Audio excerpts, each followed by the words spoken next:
ለነብዩ ሰለላሁ ዐለይሂ ወሰለም ምንም አይነት መለኮታዊ መገለጥ ወይንም ወሂ ሳይወርድ ብዙ ቀናትን አለፉ። በዚህ ወቅት የመካ ሙሽሪኮች ወይንም አጋሪዎች ጌታው ትቶታል፣ ተቀይሞታል በማለት በነብዩ ሰለላሁ ዐለይሂ ወሰለም ላይ አፊዙባቸው። በእውነት በትክክለኛው መንገድ ላይ ቢሆን ኖሮ ወህይ አይቋረጥም ነበር አሉ። ለነዚህ ስድቦች ምላሽ ለመስጠት ሱረቱ ዱሃ ወረደ። ታላቁ መልአክ ጅብሪል ዐለይሂ ሰላቱ ወሰላም በመጣ ጊዜ ነብዩ ሰለላሁ ዐለይሂ ወሰለም እንዲህ አሉት፣ አንተን ለማየት ጓጉቼ ነበር ዘገየህብኝ አሉት። ጅብሪልም እንዲህ ሲል መለሰ፣ እኔ ካንተ በላይ ይናፍቅ ነበር፣ ነገር ግን እኔ ባሪያ ብቻ ነኝ፣ በጌታዬ ትእዛዝ ካልሆነ በቀር አልወርድም አላቸው። ሱረቱ ዱሃ የሚጀምረው ቢስሚላሂር ረህማኒር ረሂም ወዱሃ በረፋዱ ብርሃን እምላለሁ። ይህ አንቀጽ አላህ በደመቀውና በሰማይ ላይ በሚሰራጭ የረፋድ ብርሃን በመማል ይጀምራል። በምሳሌያዊ አነጋገር የረፋድ ብርሃን ሁሉንም ነገር እንደሚያበራ ሁሉ የነብዩም ሰለላሁ ዐለይሂ ወሰለም ሁኔታ በቅርቡ በአላህ እዝነትና ድጋፍ ይበራል፣ ይታደሳል ማለት ነው። የሚቀጥለው አንቀጽ እንዲህ ይላል፣ ወለይሊ ኢዛ ሰጃ በሌሊቱም በጸጥታ ጊዜ እምላለሁ ማለት ነው። ሌሊት ብዙ ጊዜ የእረፍት የዝምታና የጸጥታ ጊዜ ተደርጎ ይታያል። የሌሊቱ ጸጥታ በምሳሌያዊ ሁኔታ የወህዩን መቆምን ሊያመላክት ይችላል። ነገር ግን ሁሌም ከሌሊት በኋላ ጠዋት እንደሚመጣ ሁሉ የአላህ መመሪያም ሁልጊዜም መመለሱ አይቀሬ ነበር።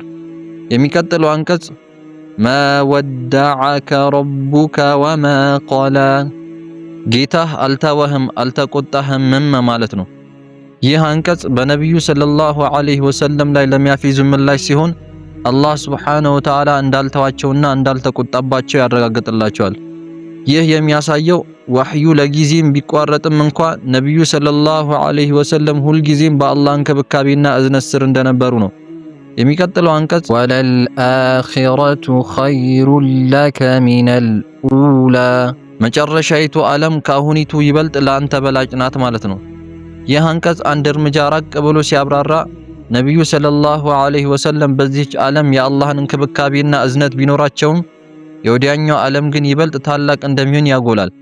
የኋላኛው ዓለም ዘላለማዊ ምንዳና በረከቶች በዚህ ዓለም ካለ ከማንኛውም ነገር እጅግ የላቁ መሆናቸውን ያመለክታል። የሚቀጥለው አንቀጽ ወለሰውፈ ዩዕጢከ ረቡከ ፈተርዳ ጌታህም ወደፊት ብዙ ስጦታ ይሰጥሃል ትረካለህም ማለት ነው። ይህ አንቀጽ ለነብዩ ሰለላሁ ዐለይሂ ወሰለም ትግላቸው ከንቱ እንደማይቀር ያረጋግጥላቸዋል። አላህ በሚፈልጉት ነገር እንደሚሸልማቸውና በዚህ ዓለም ካለ ከማንኛውም ነገር እጅግ የሚበልጥ በረከት እንደሚሰጣቸው ያመለክታል።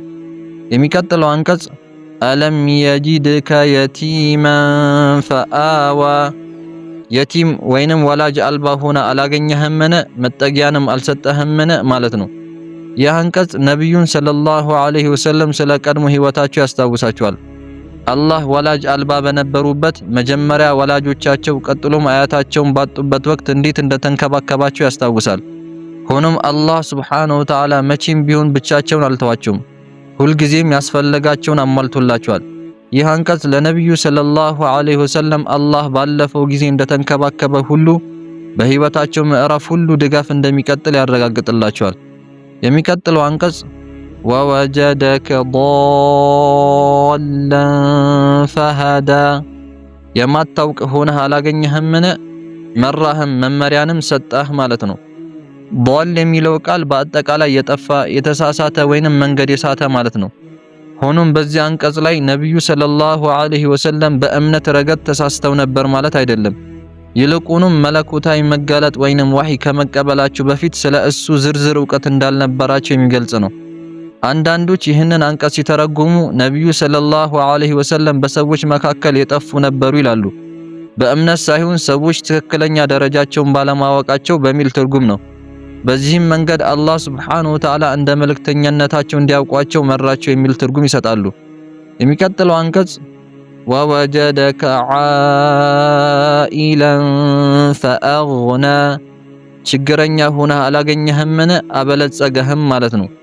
ይህ አንቀጽ ነብዩ ሰለላሁ ዐለይሂ ወሰለም በወጣትነት ዘመናቸው ምንም አይነት ሀብት ወይንም የገንዘብ ድጋፍ ያልነበራቸው ጊዜ ያመለክታል።